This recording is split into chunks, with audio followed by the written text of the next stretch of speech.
Republican leadership hasn't minced words about the president's plan to spend hundreds of billions of dollars to jumpstart the economy.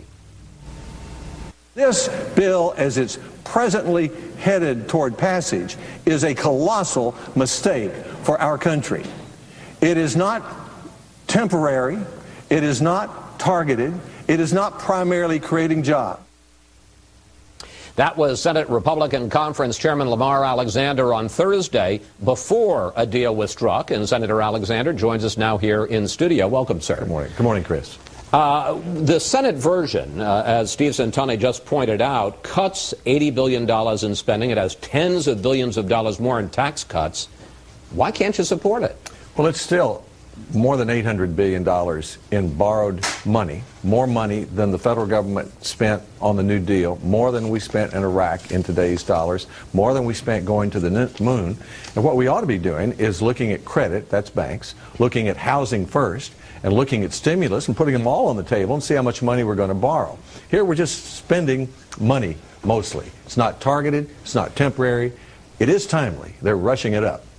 Isn't this, in a sense, a free vote for you and other Republicans? You can freely vote against it and make your political points while knowing that Congress is going to pass it. Well, if you looked at your job that way, I don't look at my job that way. I voted for, I was one of 6 Republicans who voted for the second $350 billion in TARP spending, credit spending, because I thought the new president needed it. What I object to this about is the disconnect between what the president's saying and proposing and what we're doing. I mean, they're basically saying, we won the election, we'll write the bill, and they're borrowing $1 trillion and spending it.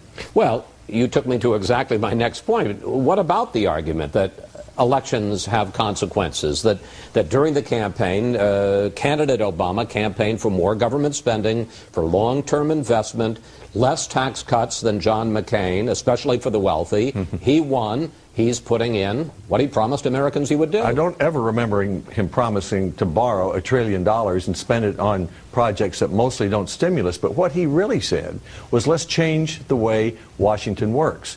You know, President Bush technically could wage the war in Iraq. He was commander-in-chief, so he didn't need congressional support, really, but it made for a more difficult war and a less successful presidency. And President Obama can pass this bill with this kind of tone and with this kind of legislation, but it'll make for a less successful presidency, and he'll have a really hard time when he gets to banks, more housing, entitlements, health care. This is not bipartisan working across party lines to exchange ideas and get results. I know that you want more aid for housing. Larry Summers, the president's top economic advisor, said today that there's going to be at least $50 billion of TARP 2, the rest of the financial bailout money. At least $50 billion is going to go for housing, refinancing, things like that. Does that satisfy you? Well, that's probably good, but if that's true, then why didn't the Obama administration say Republicans are saying fix housing first, because we believe that got us into the problem, will help get us out, and why didn't they say let's put our housing proposals on the table? We wanted lower mortgage interest rates for most creditworthy Americans. We wanted a tax credit for home buyers. We have some other ideas. They have some ideas. Let's do that first. Then we know we're going to have to spend several $100 billion on the bank problems, on the troubled assets, and then we might have had less appetite just to waste money on passing spending projects that really have nothing to do with stimulus. What about the argument, we got less than a minute left, what about the argument you hear from economists on both sides, and certainly they find fault with lots of parts of this, but the argument that the worst thing you could do, the greatest danger, is not to do enough? Well, there's no chance of that.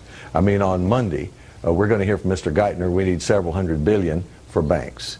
We haven't begun to touch housing. In fairness, that several hundred billion is what you've already approved. That was part of the 700. No. We're hearing testimony that we need at least $2 trillion to get the toxic assets out of the banks, and that we should capitalize those banks at $300, $400, $500, $600 billion.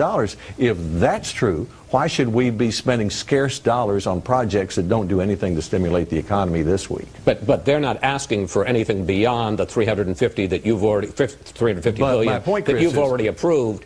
My point is, but they should have they should be asking us this week instead of next week for the money they need for banks, for the money they need for housing, because we're being asked to borrow more money than anybody can imagine, $1 trillion, and I'd like to see what the total bill is. I mean, we'll spend $1 trillion this week, and then they'll come up and say, but we need a few hundred billion more for housing. Now or a few hundred billion more for banks. Now, they haven't said it yet, but we anticipate they're coming, and most of the economists have told us they're coming.